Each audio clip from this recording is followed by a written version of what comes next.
Why should Americans care about the ongoing political turmoil and violence in Pakistan right now? Well, it's the fifth biggest country in the world. It's got nuclear weapons.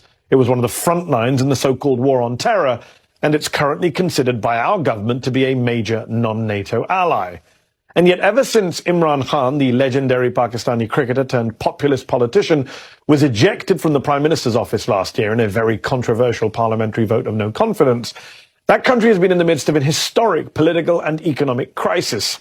Khan, who remains hugely popular inside of Pakistan, has had more than 100 criminal cases thrown at him, from corruption to terrorism to blasphemy. And there has also been a vicious crackdown against members of his own political party.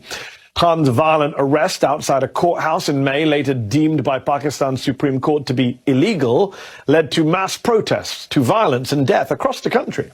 According to Human Rights Watch, while some of Khan's supporters did use violence and attacked property and the police, the Pakistani authorities, quote, used excessive force against protesters, restricted access to the internet and to social media, and carried out mass arrests. More than 4,000 people detained, many of them arbitrarily.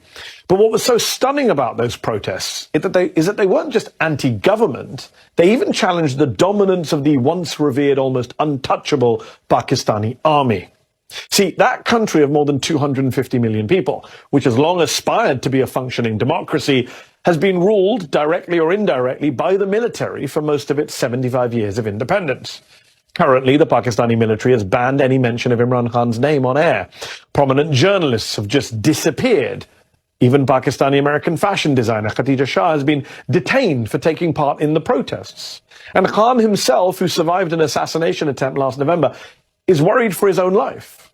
The former prime minister, who is accused of cozying up to Vladimir Putin and Xi Jinping, hasn't had much support, though, from Western capitals, and he himself accused the Biden administration of being behind a coup against him, an allegation that the State Department has denied and that Khan has since backed away from. So, what should America be doing here, and what does the future hold for Pakistan and for Imran Khan? Earlier, I spoke to the former Prime Minister of Pakistan and chairman of the political party, the PTI. Imran Khan, thank you for coming on the show. You are the former Prime Minister of Pakistan. Explain to our viewers watching in America tonight what you believe is the state of democracy, of freedom, of human rights in Pakistan tonight. How bad is it? Well, Mehdi, for some of us who've seen the evolution of our democracy over the last, especially 20 years, because you saw General Musharraf's martial law, and then in that martial law, we saw what was called the lawyers' movement for the independence of judiciary.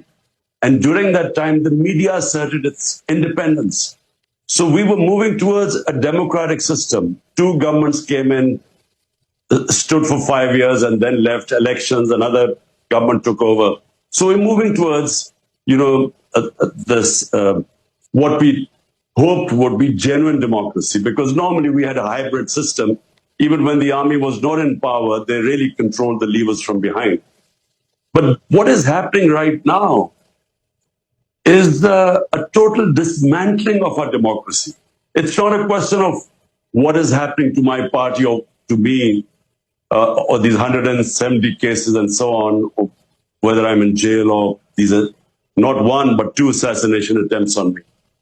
It's what is happening to the future of this country if our democracy is disbanded. Because rule of law, democracy, and prosperity go hand in hand. When you do not have rule of law, which is what is happening now, it is might is right. There's an undeclared martial law in Pakistan. Then, there's darkness ahead. We are standing on the edge of darkness. So what is your message to the American government tonight, to President Joe Biden? Because on the one hand, you have urged the U.S. to speak out in the name of democracy and human rights against what's happening in Pakistan right now. But you've also accused the U.S. of being behind a, quote, foreign conspiracy, a coup against you. You repeatedly called what happened to you, quote, U.S.-backed regime change. Well, I mean, the facts about what happened, about me receiving a cipher coded message from our ambassador in Washington. This is 6th March 22. which said that the American official, Under Secretary of State, telling our ambassador in an official meeting that unless you get rid of Imran Khan in a vote of no confidence, there'll be consequences. And then the vote of confidence, no confidence, takes place the next day. And within weeks, my government is gone. So I merely stated the facts. And by the way, I put the cipher in front of the cabinet, in front of the National Security Council, and there was an official protest from Pakistan for interfering in our internal affairs. But that's behind me. Look, all I want the US to do is their professed aims of so-called Western values of democracy, rule of law, human rights. They shouldn't worry about what is happening to me. They should worry about 250 million people. The whole democratic structure is being wound up. And we, as I said, we have an undeclared martial law. Surely this is not what the Western countries should want. I mean, they should just speak out against it. So obviously the Biden administration denies being involved in your ejection from power. The current Pakistani government is clearly afraid of you, hence the mass arrests, the talk of banning your party, the more than 150 legal cases against you. They've said you're a bigger threat to the country than Indian Prime Minister Narendra Modi, rather ridiculously. Do you believe that if elections are held on time in October of this year, that your besieged party can still win and that you can still be Prime Minister again? Surely that's a pipe dream now. Look, since I've been ousted, out of the 37 by-elections held, 30 have been swept by my party, despite the total support of the establishment to these 12-party coalition. So clearly they are scared.